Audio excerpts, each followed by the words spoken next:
એકદમ યંગ થઈ ગઈ, યુવાન, 16 કળાએ મારી યુવાની ખીલી ઉઠી. અને મહારાષ્ટ્રમાં મને બહુ જ માન મળ્યું જ્યાં ગઈ ત્યાં. દક્ષિણ ભારતમાં અનેક આચાર્યો થયા, અનેક ભક્તો થયા, એટલે ભગવાન દ્વારકાથી પાછા દક્ષિણમાં ગયા, પંઢરપુરની અંદર.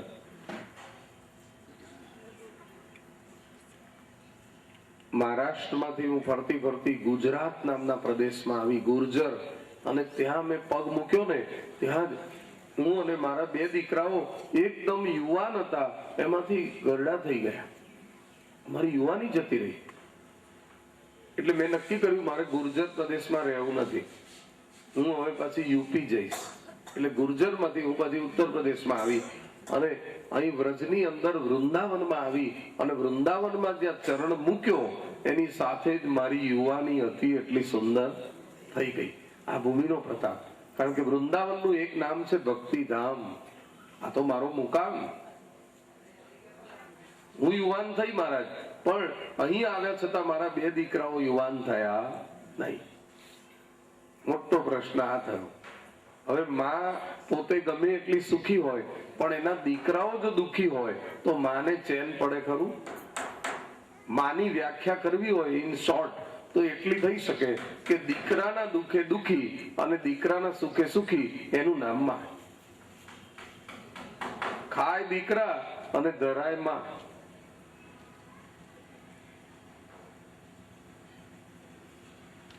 આનંદ કરે બાળકો અને રાજી થાય માં. માં ઘરમાં બેઠી હોય, એની આખા ઘરના સભ્યો ઉપર નજર હોય, એને બધાની ચિંતા હોય. ઘરમાં બધા સુઈ જાય પછી માં બધાને ઓઢવાનું ઓઢાડીને બધા વ્યવસ્થિત સુતા છે જોઈ પછી જ એને ઊંઘ આવે, નહીં તો ઊંઘ ના આવે. અને બધા જાગે એ પહેલી એ જાગે. પાણી જતું રહે એની ચિંતા, દૂધ વાળો જતો રહે એની ચિંતા. કોઈને વહેલું ક્લાસીસમાં જવાનું હોય તો એની ચા કોફી બનાવવાની, ગરમ પાણી મૂકવાનું, લંચ બોક્સ તૈયાર કરવાના હોય, કોઈ નોકરી જવાનું ટિફિન બનાવવાનું હોય ટાઈમસર તો એ બી ચિંતા. કઠોળ લાવવાનું હોય, શાક લાવવાનું હોય, મરી મસાલા લાવવાનો હોય, વટ વ્યવહાર જાળવવાનો હોય, કપડા ધોવાના હોય, વાસીદું વાળવાનું હોય, શાક સમારવાનું હોય. આ બધા તો તૈયાર, બધું તૈયાર માંગે. આ તો ચા લાવો ને, કોફી લાવો ને, નાસ્તો લાવો ને, જમવાનું લાવો ને, ગરમ પાણી મૂકી દો ને. છે એને પગવાળીને બેસવાનું ના મળે ઘરમાં.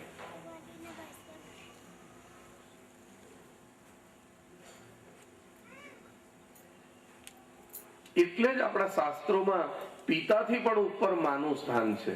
સૌથી પહેલું સૂત્ર એટલે માતૃદેવો ભવ.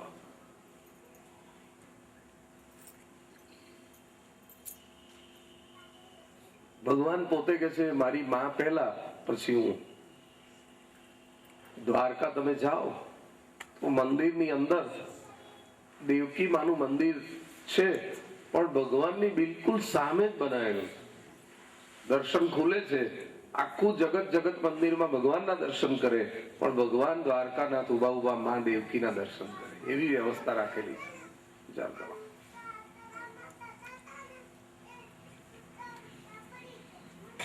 આજુબાજુમાં ક્યાંય દેવકી માનું મંદિર નહીં, પણ બિલકુલ સામે મંદિર બનાવ્યું છે. હવે મારા 2 દીકરાઓ આખો દિવસ મૂર્છામાં જ પડ્યા રહે છે, કોમામાં. એ જાગતા નથી, કઈ પ્રવૃત્તિ કરતા નથી, આવી રીતે પડ્યા રહે છે. મેં ઘણો પ્રયત્ન કર્યો પણ હું નિષ્ફળ ગઈ. હવે મહારાજ હું શું કરું? મને એમ લાગે છે કે મારા સ્વામી શ્રી કૃષ્ણ આ પૃથ્વી ઉપર અવતાર લઈને આવેલા ત્યારે હું સૌભાગ્યવતી હતી, પણ એ જતા રહ્યા પછી હું અનાથ જેવી બની ગઈ છું. નારદજી અને સનત કુમારોનો જે સમાગમ થયો, નારદજીએ મૃત્યુલોકની પરિસ્થિતિનું વર્ણન કર્યું. આ બધી કથા પહેલા અધ્યાયમાં છે. અને હવે બીજા અધ્યાયમાં નારદજી અને ભક્તિનો આ સમાગમ થયો. અને નારદજી ભક્તિ માતાને કહે છે કે તમે આંસુ લૂછી લો. કેમ કે જ્યારે આપણા જીવનની અંદર સંજોગો વિકટ હોય ત્યારે આપણા સ્વામી શ્રી કૃષ્ણના શ્રી ચરણનું માત્ર સ્મરણ અને ધ્યાન કરીએ ને તો પણ એ દુઃખ હળવું બની જાય છે. ભક્તિ માતા તમે એવું ના માનશો કે આપણા કૃષ્ણ આપણને છોડીને ક્યાંક જતા રહ્યા છે. ભગવાનને આવવાનું પણ નથી, ભગવાનને જવાનું પણ નથી. ભગવાન તો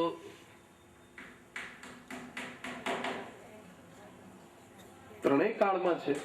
એમને આવવાનું નથી, એમને જવાનું નથી. સંસારના જીવો આવે છે ને જાય છે, ભગવાન તો છે જ. આપણા કૃષ્ણ ક્યાંય ગયા નથી.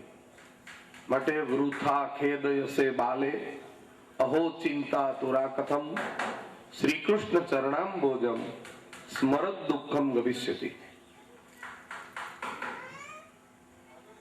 કૃષ્ણ ચરણનું સ્મરણ કરશો, તમારું દુઃખ દૂર થઈ જશે.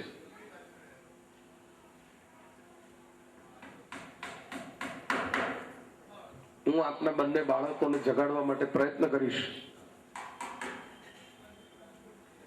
નારદજી ભક્તિ માતાને આશ્વાસન આપે છે કે જે ઠાકોરજીએ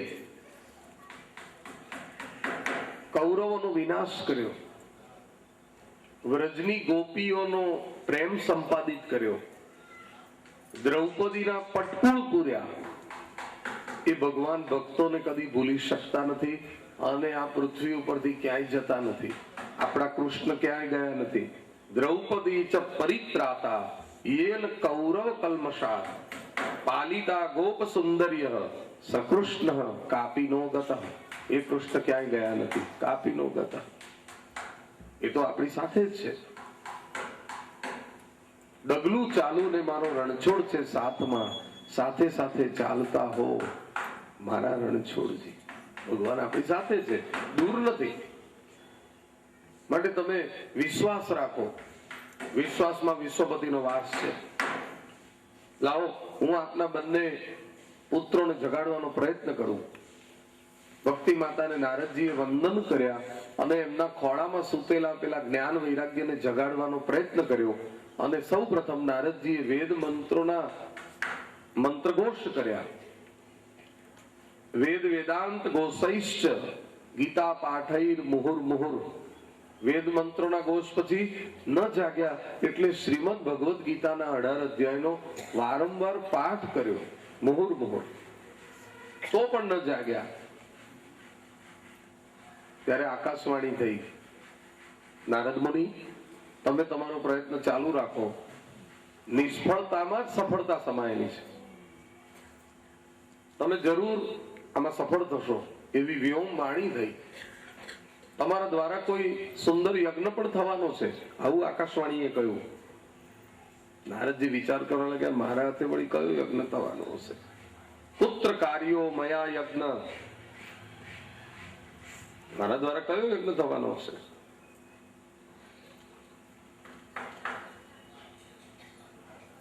ભક્તિ માતાને નારદજીએ અહીંયા આપતા કહ્યું કે હવે હું કેડ બાંધું છું. જ્યાં સુધી તમને સુખી નહીં કરું ત્યાં સુધી હું જંપીને નહીં બેસું. આનો કોઈ ને કોઈ ઉપાય હું શોધી કાઢીશ. જગતના દુઃખ હરવા માટે નારદજીએ કેડ બાંધી છે.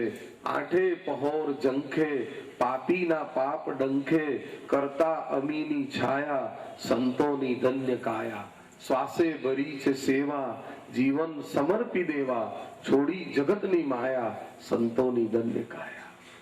સંતનું જીવન બીજા ઉપર ઉપકાર કરવા માટે હોય છે. આપણું જીવન કેવળ આપણા સ્વાર્થ માટે હોય છે. સંતનું જીવન પરમાર્થ માટે હોય છે. માટે આખું જગત ભગવાનને માને પણ ભગવાન સંતોને માને છે. मरना है उसका भला जो खुद अपने ही लिए जिए, जीना है उसका भला जो औरों के लिए भी जिए.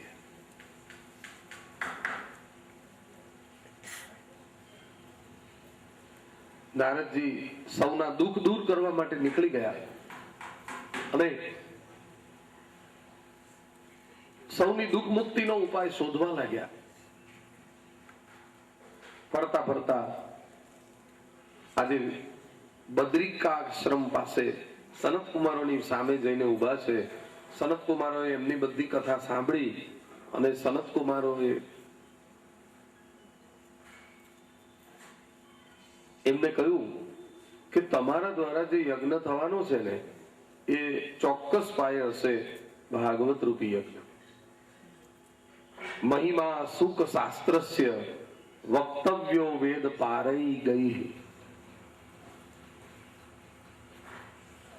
જેમ એક દવા અનેક રોગમાં કામ કરે એમ એક તરફ આખો સંસાર દુખી છે, એક તરફ ભક્તિ જ્ઞાન ને વૈરાગ્ય પણ દુખી છે, તો બધાના હિત માટે બહુજન હિતાય બહુજન સુખાય એક જ રામવાણી લાજ છે શ્રીમદ ભાગવત મહાપુરાણની કથા.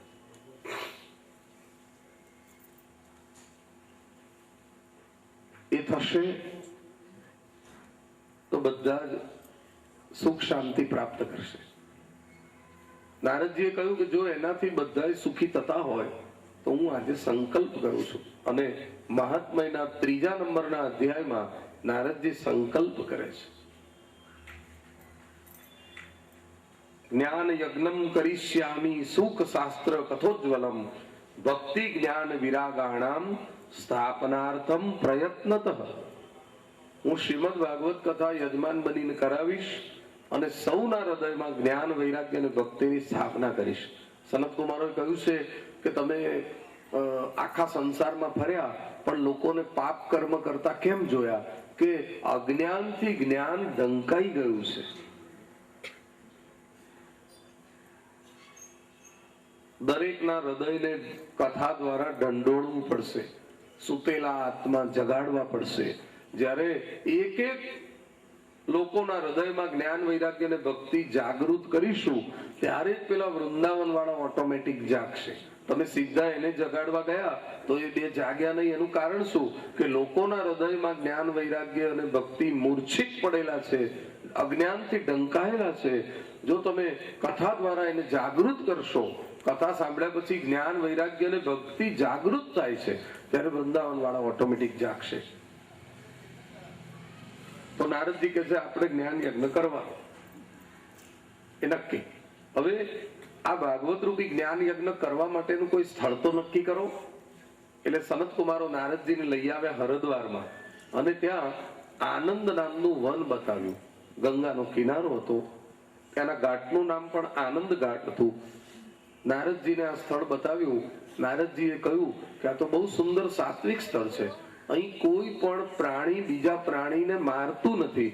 બધા જીવ જંતુ અને પશુ પક્ષીઓ એકબીજા સાથે હળી મળીને વિહાર કરે છે. તો આવું સુંદર સ્થળ તો ગોત્યું ના મળે.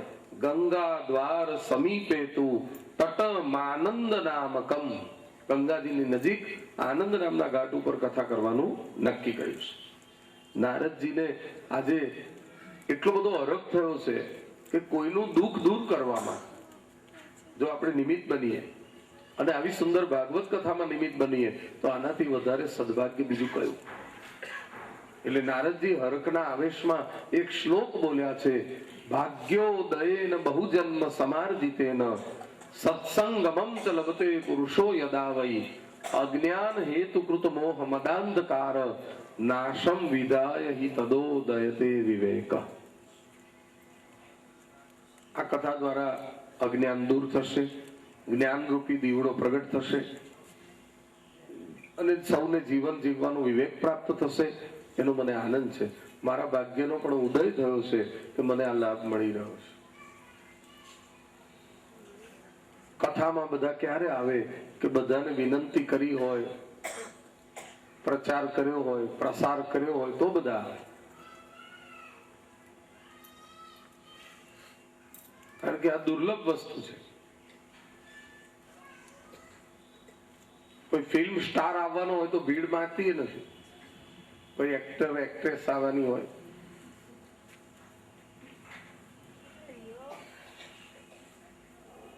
પણ જ્યાં ભગવાન માલિક પધારવાના હોય ત્યાં બધાને પ્રેરણા કરવી પડે તો જ બધા આવે. પત્રિકા બનાવવી પડે, નિમંત્રણ આપવા પડે, હાથ જોડીને પછી એને કહેવું પડે તમે આવજો. એટલે નારદજી એવી ભક્તિ ફેરી કરવા નીકળી ગયા. બધે બધી નદીઓને, પર્વતોને, ક્ષેત્રોને, દિશાઓને, દેવર્ષિઓને, મહર્ષિઓને નારદજી નિમંત્રણ આપે છે. નિમંત્રણ આપતા આપતા રસ્તામાં મળી ગયા ભૃગુ ઋષિ. ભૃગુ ઋષિએ કહ્યું, તમે આવું સુંદર કાર્ય જયારે કરી રહ્યા છો ત્યારે આ કામમાં મને પણ નિમિત્ત બનાવો, અમારે યોગ્ય કોઈ સેવા હોય તો અમને સોંપજો. એટલે નારદજીએ કહ્યું, બહુ દૂર દૂરના આશ્રમ સુધી હું જઈ શક્યો નથી, એટલે જ્યાં હું નથી ગયો ત્યાં જઈને તમે નિમંત્રણ આપી આવો. ગુરુત્વા તત્ર નાયાતાન ભૃગુ સંબોધ્ય ચાનયત. ભૃગુ મુનિ ઉપડ્યા છે અને દૂર સુદૂરના આશ્રમોમાં જઈ એક એક ઋષિ મુનિઓને વંદન કરીને કહે છે કે ગંગાના ઘાટ ઉપર ભગવાન સચ્ચિદાનંદની કથા થવાની છે, તો આનંદ ઘાટ ઉપર તમે આ લાભ લેવાનું ચૂકશો નહીં. બધાને હાથ જોડી જોડીને કહ્યું છે, પણ કેટલાક ઋષિઓના મનમાં એવું સૂક્ષ્મ અભિમાન હતું કે અમે બધી કથાઓ જાણીને સાંભળીને બેઠા છીએ, એટલે આમાં કઈ નવું કહેવાના નથી, એટલે અમારે કઈ ત્યાં જવું નથી. આ તો એની એક કથા, બીજું શું નવું કહેવાનું. અને બીજું, ઘણા મનમાં એવું પણ કે અમે બધું બહુ કરીને બેઠા છીએ. જયારે આપણા મનમાં એમ આવે કે બધું કરીને બેઠા છીએ ત્યારે ભક્તિની ગાડી અટકી જાય. માણસ ભોજન કોઈ દિવસ છોડતો નથી, ભજન છોડે છે. કોઈ દિવસ એવો વિચાર નથી આવતો કે આપણે જન્મ્યા ત્યારથી આટલી ઉંમર સુધી ટન બંધ અનાજ જમી ગયા, હવે બહુ ખાધું, હવે નથી ખાવું, એવું કોઈ નક્કી કર્યું? તનનો ખોરાક અન્ન છે, આત્માનો ખોરાક ભજન છે. ભોજન વિના ના ચાલે તો ભજન વિના કેવી રીતે ચાલે? જીવનમાં સમાપ્તિ કરો તો ભોગની કરો, પણ ભક્તિની કદાપી ન કરો.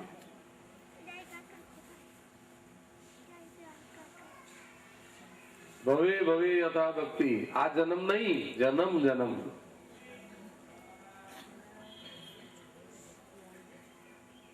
એટલે એવા અભિમાની ઋષિઓ ના આવ્યા. એમનું કઈક પુણ્ય ઓછું હશે, પુણ્ય બળે જબ મિલે સત્સંગ. પુણ્ય હોય તો તમારો પગ સત્સંગ તરફ આગળ વધે, નહીતર જઈ જ ના શકો.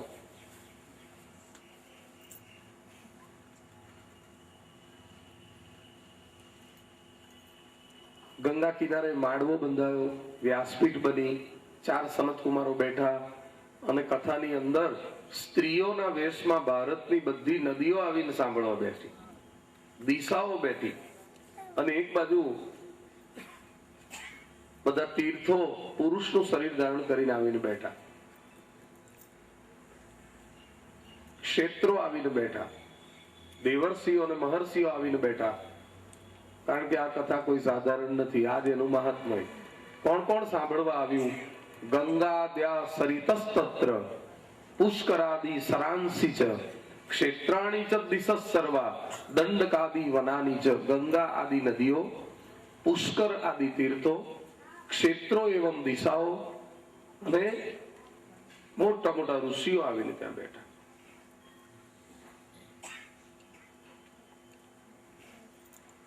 ગંગા કિનારો ભરાઈ ગયો. ભૃગુર વસિષ્ઠ ચ્યવનશ્ચ ગૌતમો મેઘાતિથિ દેવલ દેવરાતૌ રામસ્તથા ગાતિ સુતો શુક્લો મૃકુંડ પુત્રા નિજ પીપલાદા. કયા કયા ઋષિઓ આવ્યા? તો કે છે ભૃગુ આવ્યા, વસિષ્ઠ આવ્યા, ચ્યવન આવ્યા, ગૌતમ આવ્યા, મેઘાતિથિ આવ્યા, દેવલ ઋષિ, દેવરાત, પરશુરામ, આ બધા ઋષિઓ ત્યાં પધાર્યા. નારદજી યજમાન બન્યા છે, સનત કુમારો કથાના પ્રવક્તા બન્યા છે, અને કથા આમ શરૂ થઈ રહી છે. ગંગાજી પ્રસન્ન થઈ ગયા છે. સ્વર્ગના દેવતાઓને ખબર પડી છે. સ્વર્ગના દેવતાઓએ ઉપરથી અક્ષત પુષ્પ વરસાવ્યા છે.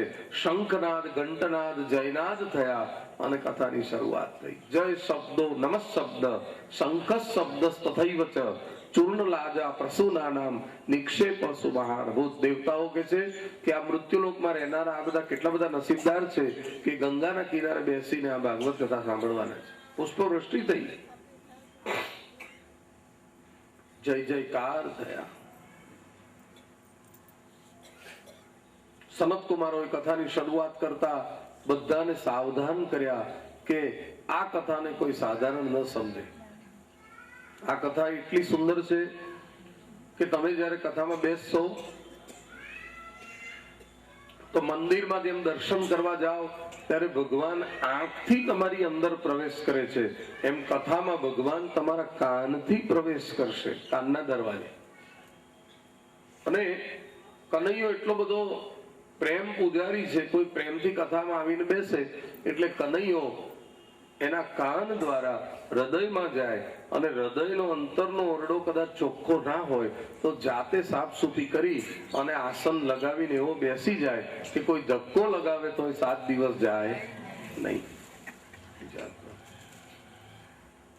બહુ આપણે જેની સાથે ક્લોઝ સંબંધ હોય એના ઘેર ઓચિંતા જઈએ અને બધું કામ ચાલતું અને બધું આમ તેમ પડ્યું હોય તો આપણે નથી કહેતા અમે કઈ મહેમાન નથી, ઘરના જ છીએ, લાવો બધું તમને મદદ કરાવીને થોડીક જગ્યા કરીને બેસી જાય, ચાલશે, ફાવશે, નપશે. એમ કનૈયો પણ અંદર આવીને કહે છે કે મને તારા હૃદયની અંદર બેસવા દે, બસ મને જેવું હશે એવું ફાવશે. અંતરનો ઓરડો ચોખ્ખો પણ એ કરશે અને અંદર આસન જમાવીને પાછો બેસી જશે, એ તમને છોડશે જ નહીં.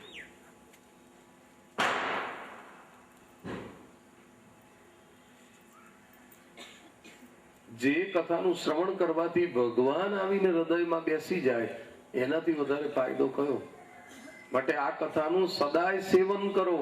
સદા સેવ્યા સદા સેવ્યા શ્રીમદ ભાગવતી કથા યસ્ય શ્રવણ માત્રેણ હરિશ્ચિત્તમ સમાશ્રયે. એ સાંભળવાથી ભગવાન તમારા હૃદય કમળમાં આવીને બેસી જશે.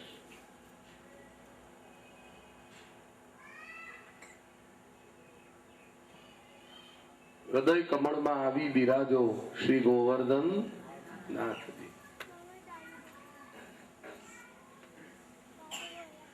પ્રભુને એવી પ્રાર્થના કરો કે અમારું સ્થાન આપના ચરણમાં હોય અને આપનું સ્થાન અમારા હૃદયમાં હોય.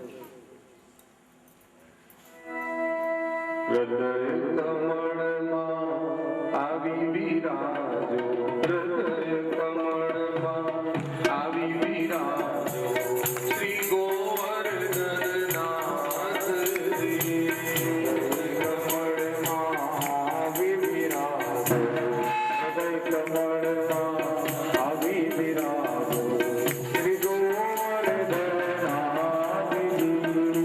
ફૂલો મંદિર દરવાજો, ફૂલો મંદિર દરવાજો શ્રી ગોવર્ધન નાથજી. ફૂલો મંદિર દરવાજો, ફૂલો મંદિર દરવાજો શ્રી ગોવર્ધન નાથજી.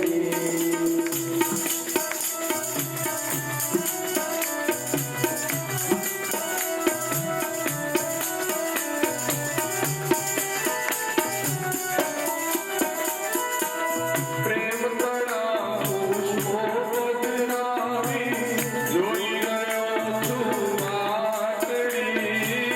પ્રેમ તળા પુષ્પો પધરાવી જોઈ રહ્યો છું વાતડી. આનંદ ઉર્માથી સમારો, આનંદ ઉર્માથી સમારો શ્રી ગોવર્ધન નાથજી. આનંદ ઉર્માથી સમારો, આનંદ ઉર્માથી સમારો શ્રી ગોવર્ધન નાથજી. પ્રભુ શ્રી ગોવર્ધન નાથજી. શ્રી ગોવર્ધન નાથજી. જેમ ગંગાજીનું પવિત્ર જલ એ કોઈ સાધારણ પાણી નથી, જેમ તુલસીજી એ કોઈ સાધારણ ઝાડ નથી, જેમ ગાય માતા એ કોઈ સામાન્ય પશુ નથી, એમ ભાગવતજી એ કોઈ સાધારણ ગ્રંથ નથી, એ પુસ્તક નથી, પ્રભુનું મસ્તક છે. તેને અંગ વાંગમયી મૂર્તિ પ્રત્યક્ષાવર્તતે હરે. પ્રત્યક્ષ પ્રભુનું આ અક્ષર સ્વરૂપ છે. એનું સેવન કરો. સેવનાત શ્રવણાત પાઠાત દર્શનાત પાપનાશિની. એનું સેવન કરો, પૂજન કરો, શ્રવણ કરો, અને કોઈ ભાગવતજીને વંદન કરશે તો પણ એના પાતકોનો નાશ થશે. દર્શનાત પાપનાશિની. દર્શન માત્રમાં પાપોનું નાશ.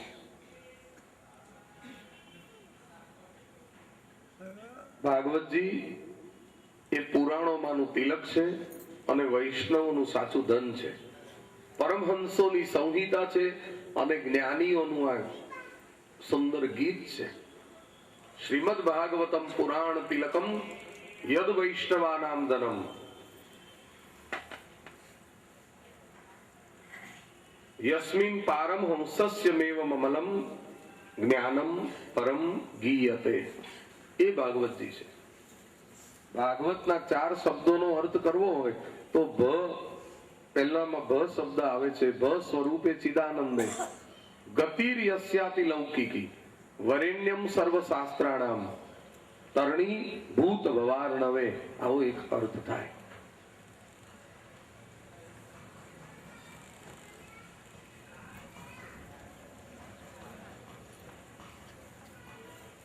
સનત કુમારોએ કથા શરૂ કરી છે. જ્ઞાન વૈરાગ્ય અને ભક્તિ જાગૃત થયા છે અને જે મૂર્છામાં પડેલા એ જ્ઞાન વૈરાગ્ય જાગીને યુવાન બન્યા. ભક્તિ માતા ખુશ થયા. ચલો કથા. અને 3 જણ ગંગા કિનારે આવ્યા. ભક્તિ નૃત્ય કરતી કરતી કથામાં આવી. નારદજીએ ભક્તિ માતાને આવકાર આપ્યો અને વંદન કરીને કહ્યું કે ભક્તેશુ ગોવિંદ સ્વરૂપ કર્ત્રી. ભક્તોને ભગવાન ગોવિંદનું સ્વરૂપ પ્રાપ્ત કરાવી આપનાર છો આપ. ભક્તિ વિના ભગવાન મળે? અને આપ કેવા છો? પ્રેમૈક ધરત્રી ભવરોગ હંત્રી. પ્રેમાળ છો, ભવરોગ હરનાર છો. માટે મારી વિનંતી છે કે આ કથાની અંદર તો બિરાજો, પણ જે વૈષ્ણવ નિરંતર પ્રભુની આરાધના કરે એના હૃદયમાં પણ બિરાજો. સાત્વંશ તિષ્ઠસ્વ સુધૈર્ય સંશ્રયા નિરંતરમ વૈષ્ણવ માનસાની. એવા વૈષ્ણવના માનસની અંદર નિરંતર નિવાસ કરો. આવી નારદજીએ વિનંતી કરી અને ભક્તિ જ્ઞાન વૈરાગ્ય ત્યાં બિરાજ્યા. હવે સનત કુમારો આત્મદેવ બ્રાહ્મણની કથા કહે છે. અધ્યાય નંબર 4 મહાત્મ્યનો 4થા અધ્યાયમાં સનત કુમારો વર્ણન કરે છે. કુમારાઉચુ તુંગભદ્રા તટે પૂર્વમ ભૂતપત્તનમુત્તમમ યત્ર વર્ણા સ્વધર્મેણ સત્ય સત્કર્મ તત્પરાહ. પૂર્વકાળને વિશે આંધ્રપ્રદેશની અંદર તુંગભદ્રા નદીને કિનારે એક નગર છે. એ નગરની અંદર સત્યનું પાલન કરનારો અને સત્કર્મમાં જ પ્રવૃત્ત રહેનારો એવો પવિત્ર આત્મદેવ નામનો બ્રાહ્મણ રહે છે. અને આત્મદેવ બ્રાહ્મણની એક પત્ની છે, એનું નામ છે ધુંધુલી.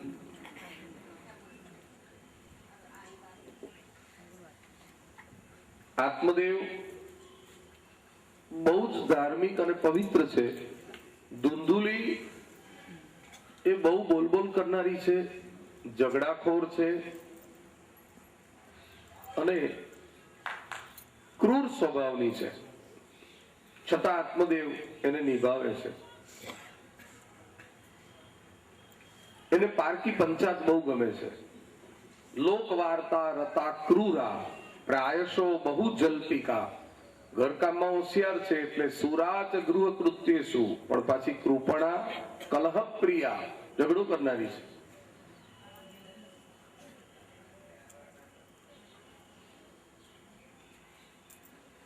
નહીતર પેલો પુરુષ કંટાળી જાય, રોજ ઝઘડો કોઈને પોસાય? એક ભાઈને પત્ની એવી મળેલી, એ ત્રાસી ગયેલો, પણ કુદરતી પછી એ બીમાર પડીને ગુજરી ગઈ. એટલે પેલો કહે છે કે ભલું થયું, ભાગી જંજાળ. પછી તો એ ગુજરી ગઈ ને એટલે પછી એની અંતિમ વિધિ કરવા લઈ જતા હતા અને બધા ડાગુઓ ઉચકીને જતા હતા. ત્યાં ગામની બહાર સ્મશાન થોડું દૂર હતું. ત્યાં રસ્તામાં એક ઝાડ બહુ મોટું આવ્યું અને એની ડાળી નીચી હતી ઝાડની. કુદરતી એને લઈ જતા હતા, રામ બોલો ભાઈ રામ ને આમ લો ભાઈ આમ, એમ લઈ જતા હતા. ત્યાં કુદરતી પેલી ડાળી એના નનામીને અડી ગઈ અને એ ડાળીમાં કોઈ ચમત્કાર હશે, જીવતી થઈ ગઈ.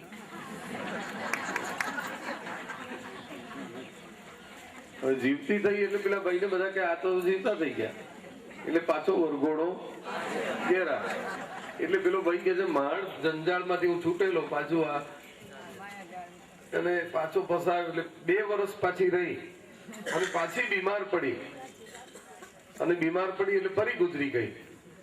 એટલે પેલા ફરી રાહતનો અનુભવ લીધો. પછી ફરી એને વિધિ કરવા લઈ ગયા ત્યારે બધા ડાભુઓને કહ્યું પેલી ડાળી ખાસ હાથ, જો એ ડાળ અડી જશે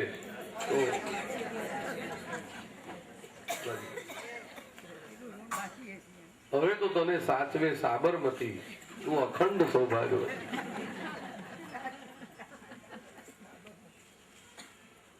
ધૂંધુલી આવા સ્વભાવની હતી. બીજું, ધૂંધુલી શબ્દનો અર્થ ધૂંધળું વાતાવરણ હોય ને એની સાથે સરખાવી શકાય. જ્યારે સૂરજ ઉગ્યો ન હોય, વાદળોથી ઢંકાયેલો હોય અને વાતાવરણ બધું ધૂંધળું હોય ત્યારે માણસ કોઈ સ્પષ્ટ કઈ જોઈ શકતો નથી અને આખો દિવસ એને બેચેની રહે છે. એવું કે છે આજનો દિવસ કેવો ઉગ્યો છે ખબર નથી. ઘણાને આંખો દુખે, ઘણાને માથું ચડી જાય, સ્પષ્ટ કઈ દેખાય નહીં. એટલે મન પણ જ્યારે ધૂંધળું બની જાય ત્યારે મન કોઈ ચોક્કસ નિર્ણય કરી શકતું નથી. જે ચોક્કસ નિર્ણય નથી કરી શકતી એનું નામ ધૂંધુલી. આમ કરવું કે આમ ન કરવું એમાં જ અટવાયા કરે એનું નામ ધૂંધુલી.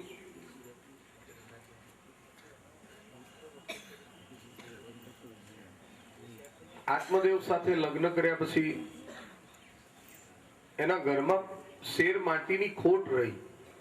એમના આંગણામાં અનેક વૃક્ષો વાવેલા પણ કોઈ વૃક્ષને ફળ જ ના આવે. આંગણામાં ગાય માતા રાખેલા તો ગાય માતાને પણ સંતાન નહીં. એટલે આત્મદેવ બ્રાહ્મણને થયું કે કદાચ મારું પૂર્વ જન્મનું કોઈ સંચિત કર્મ આમાં વચ્ચે નડે છે. પોતાની જે સંપત્તિ હતી એના એને 2 ભાગ કર્યા. અડધો અડધ ભાગ સારા કામમાં અર્પણ કરી દીધો અને અડધો જ ભાગ રહેવા દીધો. પણ છતાંય પોતાની ઈચ્છા પૂરી ન થઈ અને શાસ્ત્રોનો થોડોક અભ્યાસ કરેલો. એમાં ક્યાંક એવું વાંચેલું કે અપુત્રસ્ય ગતિર નાસ્તિ ઇહ લોકે પરેપિવા. જેને પુત્ર નથી એને આ લોકમાં શાંતિ નથી, પરલોકમાં શાંતિ નથી. કારણ કે દીકરો નથી એટલે એને હૃદયમાં ડંખ્યા કરે દીકરો નથી, અને ગુજરી જાય પછી પાછળ ક્રિયા કરનાર નથી દીકરો, એટલે પાછો એનો આત્મા ક્યાંક બમ્યા કરે. એટલે આવું લખેલું. પણ આ વાતથી એટલો બધો દુઃખી હતો કે એક દિવસ કંટાળી અને પોતે આત્મહત્યા કરવાનો નિર્ણય કરીને ઘેરથી નીકળી ગયો અને ગામની બહાર નદી હતી ત્યાં નદી કિનારે ગયો. બરાબર મધ્યાહન કાળ થયો છે. ઘેર એની પત્નીને ખબર નથી કે આત્મહત્યા કરવા ગયો છે. મધ્યાહન કાળ છે, ગરમી પડી રહી છે, ત્યારે એને વિચાર કર્યો કે હવે ગમે એમ કરી નદીમાં પડીને આત્મહત્યા તો કરવી જ છે, પણ થોડીક વાર આ ઘટાદાર વૃક્ષ નીચે બેસી અને વિશ્રાંતિ લઉં પછી હું આત્મહત્યા કરું. એટલે જ્યારે પણ બહુ મગજમાં આવેશ આવી જાય ને એવું કઈ થઈ જાય ત્યારે થોડીક વાર ઠંડુ પાણી પી આંખો બંધ કરી અને 10 મિનિટ બેસી જાઓ. થોડી વાર પછી આવેશ શાંત થઈ જશે. આવેશમાં માણસ શું કરી બેસે એની ખબર ના પડે. આમ કરી નાખું તેમ કરી નાખું એવું.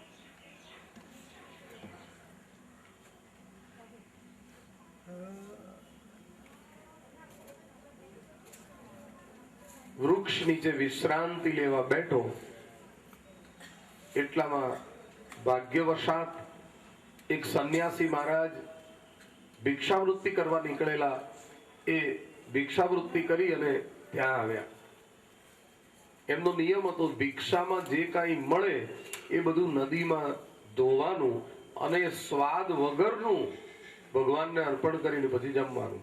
જીભને બહુ ટેસ્ટ નહીં કરાવવાનો, નહીંતર બીજી વાર માંગે કે અમુક વાનગી જ ખાવી છે. એટલે એમણે નિયમ રાખેલો. એટલે ભિક્ષામાં જે મળ્યું બધું નદીમાં ધોયું અને પછી એક પતરાળીમાં બધું ભેગું કર્યું અને પછી મનોમન ભગવાનને અર્પણ કર્યું અને જમવાની તૈયારી કરી. ત્યાં એમણે આ આત્મદેવ બ્રાહ્મણને દુખી થયેલો જોયો. આ તો કોઈ દુખી બ્રાહ્મણ છે, પણ વિચાર કર્યો કે જો કોઈ વ્યક્તિને જમવાના ટાઈમે સીધી દુઃખની જ વાત પૂછીએ તો એનો જમવાનો મૂડ રહે નહીં. જમતી વખતે ઘણા નથી કહેતા જમતી વખતે તો શાંતિ રાખો.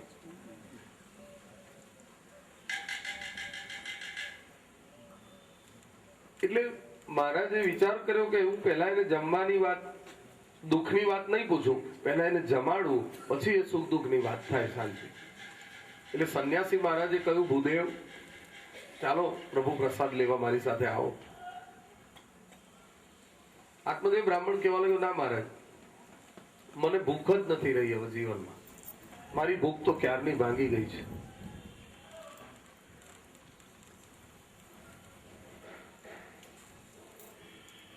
હું તો આત્મહત્યા કરવા માટે આવ્યો છું મહારાજ. હું તો થોડી વાર પછી આ નદીમાં પડવાનો ને આત્મહત્યા કરવાનો. કેમ? તો કે છે કે વર્ષો પહેલા મેં લગ્ન કરેલા, પણ મારા ઘેર શેર માટીની ખોટ જ રહી. મારા આંગણામાં જે વૃક્ષ વાવેલા એને ફળ ન આવ્યા. મેં ગાય માતા રાખ્યા, એને પણ સંતાન ના થયા. અને શાસ્ત્રોમાં એવું કહ્યું છે કે અપુત્રસ્ય ગતિર નાસ્તિ, એટલે મેં મારી અડધો અડધ સંપત્તિ સારા કાર્યમાં અર્પણ કરી દીધી, તો પણ મારી ઈચ્છા અપૂર્ણ રહી.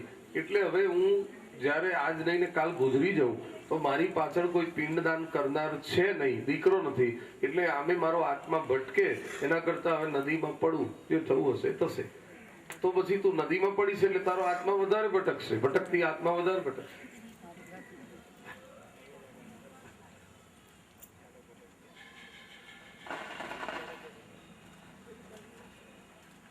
આત્મહત્યા એ કોઈ સમસ્યાનો ઉકેલ નથી. આત્મહત્યા એટલે કાયરતા. જીવનમાં તો અનેક પ્રસંગો આવવાના, પણ માણસે કાયર નથી બનવાનું. જીવન તો એનું નામ છે. આપણાથી જે વધારે દુઃખી હોય એનો વિચાર કરીએ તો આપણું દુઃખ આપણને હલકું લાગશે.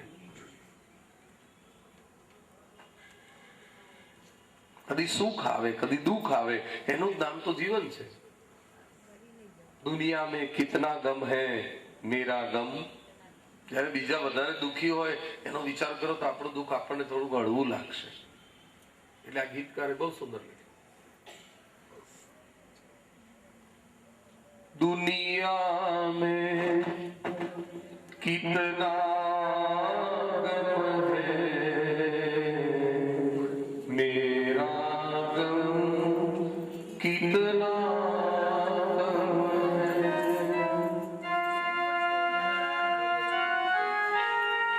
दुनिया में कितना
लोगों का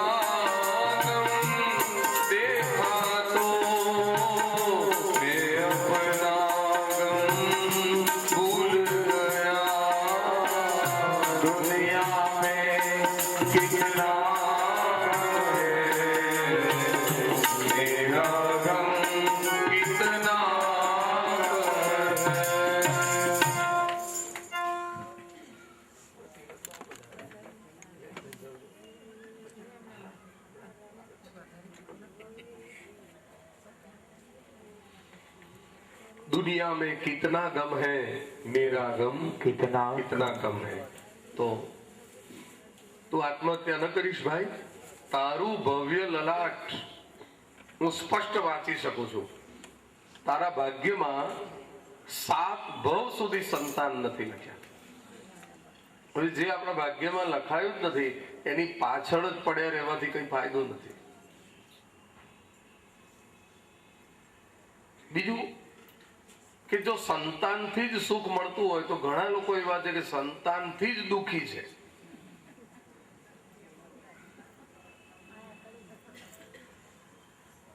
તું એવું વિચાર કે ભગવાને યોગ્ય દીકરો નહીં થવાનો હોય એટલે જ તને નથી આપ્યો.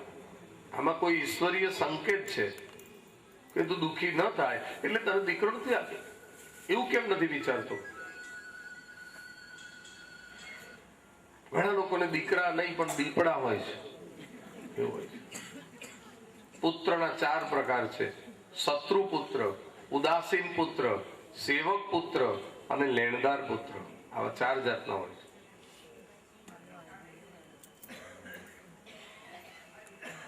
એટલે તું જીવ ના બારીશ. લાયક દીકરો નહીં થવાનો હોય એટલે ભગવાને તને નથી આપ્યા. શાસ્ત્રોમાં એવું કહ્યું છે, અપુત્રસ્ય ગતિર્નાસ્તિ. એમાં જે પુત્ર શબ્દ જે લખ્યો છે એનું અર્થઘટન જરા ખોટું થયું છે તારા મગજમાં. પુત્ર શબ્દનો તો પહેલા અર્થ સમજ કે પુત્ર કોને કહેવાય. પુત્ર નામ શેના ઉપરથી પડ્યું? સંન્યાસી મહારાજ સમજાવે છે કે ભગવાને જેટલા દુનિયામાં પાપ છે એટલા નરક બનાવ્યા છે. એ નરકની અંદર એક નરકનું નામ રાખ્યું છે પુ, ફક્ત પુ. તો જે સંતાન સત્કર્મ કરતો હોય અને પોતાના મા બાપને પુ નામના નરકથી બચાવતો હોય એને પુત્ર કહેવાય. પુત્ર નામ પુ ઉપરથી પડ્યું. એનો અર્થ તો તું સમજ્યો નથી. કળિયુગના સંતાનો મા બાપને નરકમાંથી બચાવે કે નરકમાં નાખે. એટલે બીજા ઉપર આશા રાખીને જીવવું એ ઠીક નથી. પરાધીન સપને સુખ નાહી, પારકી આસ સદા નિરાશ. એ માન્યતા ખોટી છે કે દીકરો પાછળ પિંડદાન કરે અને તને મોક્ષ મળી જાય. પિંડદાન એ ગુજરી ગયેલા જીવને બતાવવા માટેની વિધિ છે. એ જીવ અમુક દિવસ સુધી ત્યાં ભમતો હોય છે એટલે એને બતાવવા માટે ખાટલો, ગોદડું, રજઈ બધું કરે છે અને એને કહે છે કે આ બધું જે અમે બ્રાહ્મણને કે દીકરીને આપીએ એ બધું તને એનું પુણ્ય મળજો. તને ત્યાં સુવા માટે ખાટલો મળે, ગોદડું મળે, રજઈ મળે.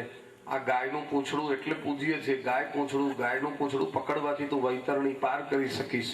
તને ભાવતી વસ્તુઓ આ ખાટલામાં મૂકેલી છે અને આ ચંપલ પણ મૂક્યા છે, લાકડી પણ મૂકી છે, કપાસિયા મૂક્યા છે, સગડી મૂકી છે, ભગવદ ગીતા મૂકી છે, નાવ લીસરણી મૂક્યા છે. એ તને ભવસાગર પાર ઉતારશે. પણ આપણા સત્કર્મ હોય તો જ આપણો ઉદ્ધાર થાય.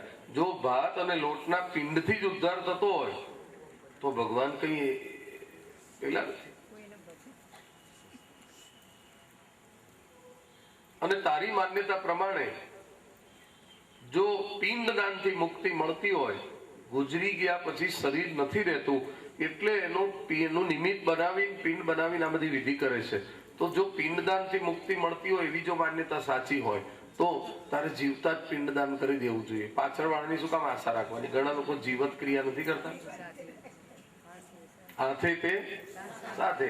તો મારે જીવતા કેવી રીતે થાય? આ દેહરૂપી પિંડ હાજર છે. ભાતનો કે લોટનો બનાવવાની જરૂર નથી. અને ગોર મહારાજ પિંડદાનની વિધિ કરાવે પછી છેલ્લે એ બધું જ ભગવાનને જ અર્પણ કરાવે છે. કૃષ્ણાર્પણ મસ્તુ કરાવી દે છેલ્લે. તો બધા પિતૃઓના પિતૃ ભગવાન છે. વિષ્ણુ ભગવાનનું ત્યાં સ્વરૂપ મૂકીને પિંડ આગળ પૂજા કરાવે છે. 3 પિંડ બનાવે છે, પિતા, પિતામહ, પ્રપિતામહ. એનો પાછો એક પિંડ બનાવે છે, 12 મહિનાનું પેલું હરાવે એનો પાછો અંદર બેળવે છે અને એને કે બતાવે છે કે તું આ જે 3 પેઢીના પિતૃ છે એમાં આજથી અમે તને બેળવી દઈએ છીએ, એમ કરીને એક મોટો પિંડ બનાવે અને પિંડ વેરીને મોટો પિંડ બનાવે, એની આગળ પૂજા કરે, તુલસી ચડાવે, ભગવાન પધરાવે. તો છેલ્લે તો બધું પિંડદાન ભગવાનને જ થાય છે. તો પછી આપણે જીવતા જ આ દેહરૂપી પિંડનું દાન ભગવાનને ના કરી દઈએ? એ કેવી રીતે થાય મહારાજ? તો કે જે ભગવાનને થાળ ધરાવીએ એમાં તુલસી પત્ર પધરાવીએ તો ભગવાન એ સ્વીકારે છે ને, એમ ભગવાનની પ્રસાદી રૂપ તુલસીની માળા આ ગળામાં પહેરી લેવી, બ્રહ્મ સંબંધ લઈ લેવા. એ તુલસીની સાક્ષી જ અપાય છે. અને તુલસીની માળા ગળામાં પહેરીને ભગવાનને કહી દેવું કે આજથી આ દેહરૂપી પિંડ હું આપને કૃષ્ણાર્પણ કરું છું અને આ દેહરૂપી પિંડથી આપની બનશે એટલી સેવા કરીશ. અને જે ભગવાનને અર્પણ થઈ જાય એની વળી અધોગતિ થતી હશે. એક કન્યા ગળામાં મંગળસૂત્ર પહેરી અને અગ્નિની સાક્ષીએ, બ્રાહ્મણની સાક્ષીએ વરરાજાને પોતાના જીવનનો દોર હાથ સોંપી દે છે તો વરરાજાની પણ કંઈક જવાબદારી બને છે. તો ભગવાનને જે સોંપાઈ જતા હશે એની જવાબદારી ભગવાનની નહીં બનતી હોય? આજથી સોંપી દો એને જીવનનો દોર અને પ્રભુને કહી દો, હે કૃષ્ણ તવાસ્મી, આ જીવ હું આપનો છું. એક વખત જે મુખથી બોલે નાથ હું તમારો, દોડીને દરવાજો ખોલે એવો એનો.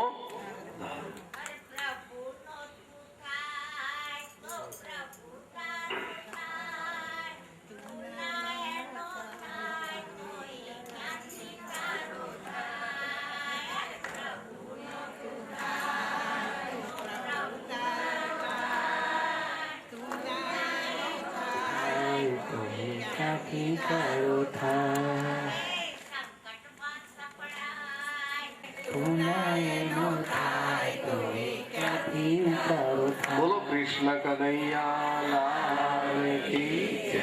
તો બ્રહ્મ સંબંધ દ્વારા બાએ બહુ સરસ વાત કરી કે જે પ્રભુ ના બને હું એનો બની જાય.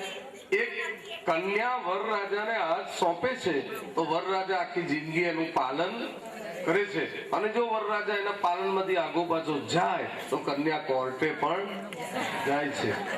તો પછી 2 હાથ વાળો જો જવાબદારીમાંથી ના છટકે તો 1000 હાથ વાળો ભગવાન કીધે છટકે. બીજું, ભગવાનને જે અર્પણ થઈ જાય એની અધોગતિ થાય તો પછી ભગવાનનો મહિમા શું રે? ન વાસુદેવ ભક્તા નામ અશુભમ વિદ્યતે ક્વચિત. ભગવાનના ભક્તનું કોણ અહિત કરી શકે? કાળ પણ ના કરી શકે. ન વાસુદેવ ભક્તા નામ અશુભમ વિદ્યતે ક્વચિત જન્મ મૃત્યુ જરા વ્યાધિ ભયમ નૈવોપજાયતે. એને પછી કોઈ ભય રહેતો નથી. માટે તું જીવતા જ પિંડદાન કરી દે. તુલસીની માળા પહેરીને ભગવાન તુલસીની માળા પહેરવી છે. બીજા બધા દાગીના તો સગાવાલા લઈ લેશે પણ તુલસીની માળા કોઈ નહીં લઈ લે.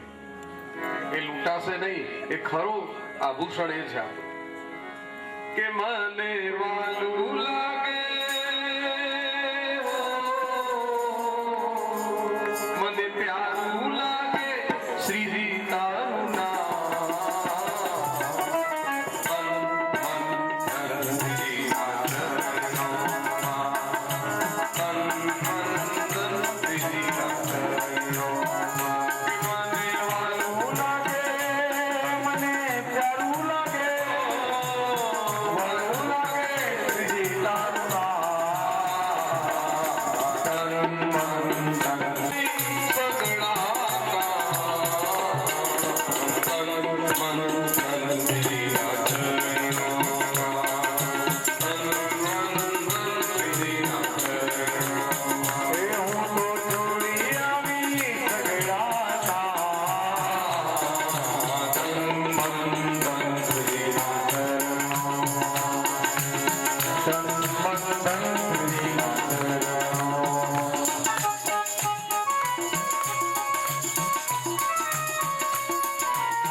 નહીં કહ્યું. એણે કહ્યું મહારાજ મારે કા દીકરો જોઈએ કા આત્મહત્યા. તમે જો 7 ભવ સુધીનું ભવિષ્ય વાંચી શકો છો તો શું મને તમે એક દીકરો નથી આપી શકતા? કા દીકરો આપો કા મને મરવા દો. મહારાજને આવી દયા. આત્મહત્યા કરે એના કરતા જોડીમાંથી એક ફળ કાઢ્યું, એમાં પોતાનું તપોબળ મૂક્યું અને આશીર્વાદ રૂપે આપતા કહ્યું કે આ ફળ તું ઘેર લઈ જા, તારી પત્નીને ખવડાવજે. જો તારી પત્ની પવિત્ર નિયમોનું આચરણ કરશે તો તારે ઘેર એક સંસ્કારી પુત્ર પ્રગટ થશે. મારા આશીર્વાદ છે. રડતો રડતો ગયેલો આત્મદેવ એને હસતો હસતો આ સંતે વિદાય કર્યો. ઘેર આવીને પત્નીને કહ્યું, લે એક સંન્યાસી મહારાજે આ પ્રસાદીનું ફળ આપ્યું છે અને કહ્યું છે કે આ જમ્યા પછી પવિત્ર નિયમોનું આચરણ થશે તો એક સંસ્કારી પુત્ર આપણે ત્યાં થશે. ફળ આપી અને પોતાના બાકીના કામ કરવા માટે એ બહાર ગયો. ત્યારે ધુંધુલી હાથમાં ફળ લઈને વિચાર કરવા બેઠી, આ ફળ ખાવું કે ન ખાવું. મૂળ તો ધુંધુળી સ્વભાવ એ બેઠી અનેક પ્રકારના ન કરવાના વિચારો કરે છે. એટલામાં એની નાની બેન આકસ્મિક એને મળવા માટે આવી. બે બહેનો ભેગી થઈ, રડતી હતી અને પિયરિયા મળ્યા. એટલે નાની બેને પૂછ્યું કે તું કેમ આટલી બધી દુઃખી દેખાય છે? તો કહે છે કે તારા બનેવી કોઈ સંન્યાસી મહારાજ પાસેથી આ ફળ નહીં આવે છે અને એમ કે છે કે આ ફળ ખાઈને પવિત્ર નિયમો પાળીએ તો એક સંસ્કારી પુત્ર થાય. હવે મારે દીકરો તો જોઈએ છે પણ પ્રસૂતિની પીડા મારે વેઠવી નથી. 9-10 મહિના સુધી બાળકને ઉદરમાં રાખવાનું, ન ધરાઈને ખવાય, ન મારાથી શાંતિથી સુવાય. અને આપણા ગામમાં ઓચિંતા ચટણી બનિયાનદારી જો દાળ પાડવા આવે તો એ વખતે બધા તો દોડીને ભાગી જાય, પણ મારે એવી અવસ્થામાં જવું ક્યાં? આવા ન કરવાના વિચારો કરવા લાગી. અને જ્યારે બાળકનો જન્મ થવાનો થાય ત્યારે પ્રસૂતિનું બહુ દુઃખ સહન કરવું પડે. પ્રસૂતૌ દારુણમ દુઃખમ. અને મારું શરીર કેટલું બધું કોમળ છે તને ખબર છે ને? સુકુમારી કથમ સહે. એવા કોમળ શરીરથી કેમ સહન થશે? એટલે મારે આ ફળ નથી ખાવું. પણ છતાંય દીકરો જોઈએ છે. હવે તું મને કંઈક માર્ગદર્શન કર. હવે આખી જે કથા છે ને એ આત્મદેવની કથા, એ આપણી જ કથા છે આધ્યાત્મિક રીતે. આત્મદેવ એટલે આપણો આત્મા, ધુંધુલી એટલે આપણી બુદ્ધિ અને એની નાની બેન એટલે આપણું મન, તુંગભદ્રા નદી એટલે આપણને મળેલી જીવનરૂપી સરિતા અને એના કિનારે આવેલું નગર એટલે આપણો આ દેહ. બુદ્ધિ મનની સલાહ લે એના કરતા પોતાનો અંતરાત્મા કેમ કરે તો વધારે સારી વાત છે. નથી ઘણા કહેતા તારો આત્મા કેમ કર. બુદ્ધિ આત્મા મનની સલાહ લે છે. એનો પતિ આત્મદેવ કે છે એમ નથી કરતી. આત્મા સો પરમાત્મા. પણ પેલી નાની બેન ને સલાહ લે છે. એટલે નાની બેન મન સલાહ આપે એટલે બુદ્ધિ ખાડામાં જ પડે.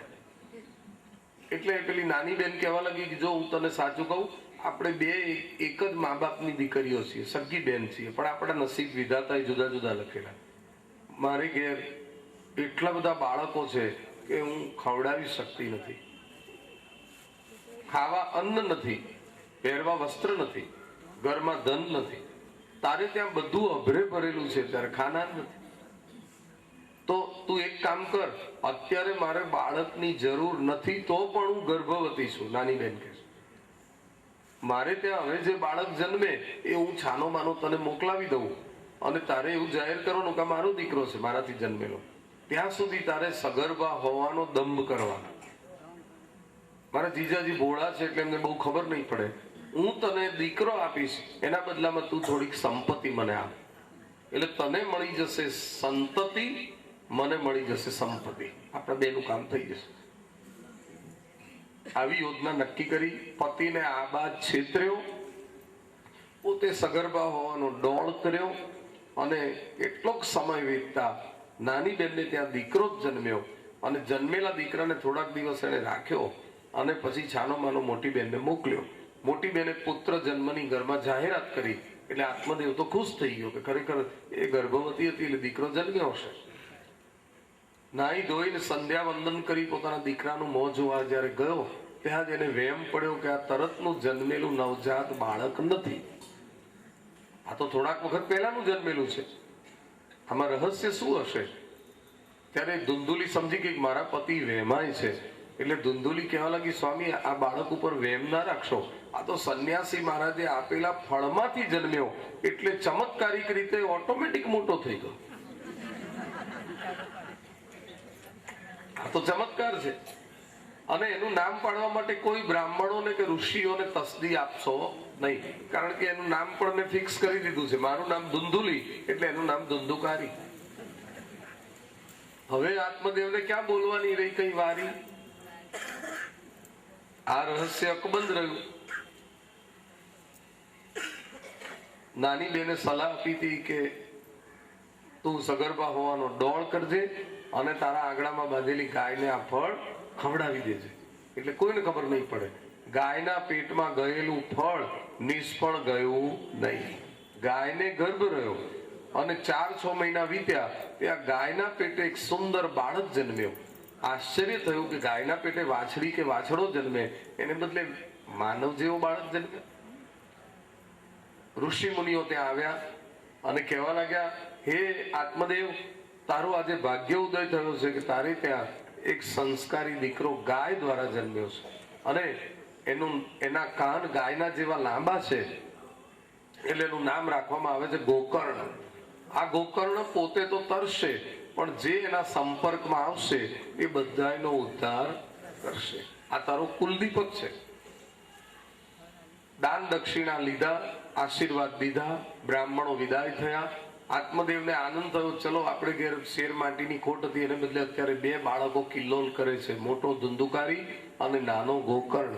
પણ જેમ જેમ બંને મોટા થવા લાગ્યા એમ બંનેના વાણી વર્તન એકબીજાથી બિલકુલ વિરુદ્ધ દેખાવા લાગ્યા. ગોકર્ણ ભણી ગણીને જ્ઞાની પંડિત બનવા લાગ્યો અને ધુંધુકારી હતો એ જીવ જંતુને મારે, ન ખાવાનું ખાય, નાય નહીં, ધુએ નહીં, ચોરીઓ કરે, આવું બધું કરે. એના લક્ષણ સારા નથી.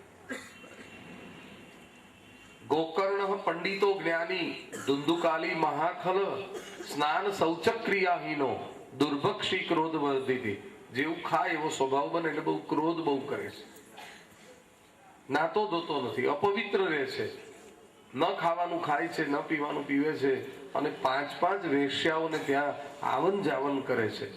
એટલે કે પંચ વિષયમાં ફસાયો છે. શબ્દ, સ્પર્શ, રૂપ, રસ અને ગંધ, આ 5 વિષયો એવા ખતરનાક છે કે જીવને કોઈ ને કોઈ રીતે ફસાવે છે, લલચાવે છે અને છેવટે એને ભટકાવે છે.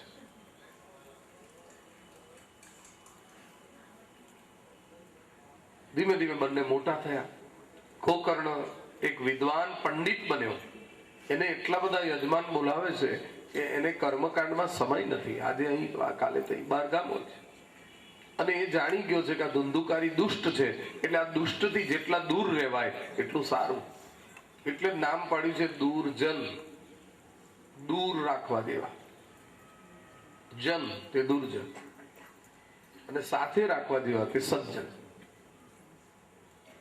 મોટા ભાગે ગોકર્ણ બહારગામ જ રહે છે. કોક દિવસ આવે. એક દિવસ આવ્યા ત્યારે એમના મા બાપને બહુ દુખી જોયા. પૂછ્યું, પિતાશ્રી આપ આટલા બધા કેમ દુખી છો? ત્યારે આત્મદેવ કહેવા લાગ્યા કે બેટા, આ ધુંધુકારીના ત્રાસને લીધે અમે દુખી છીએ. એ ચોરી કરે છે, એ અમને મારે છે અને 5-5 કુટિલ સ્ત્રીઓ પાસે એનું આવન જાવન છે અને એટલો બધો અપવિત્ર છે.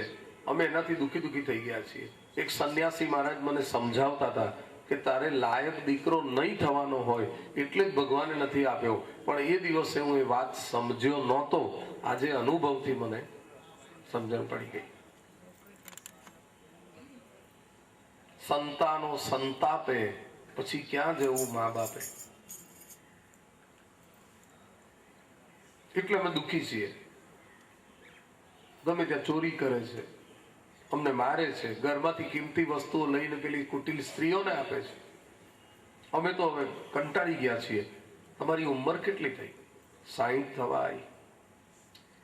તો 60 વર્ષે તમારે નિવૃત્ત નથી થવું?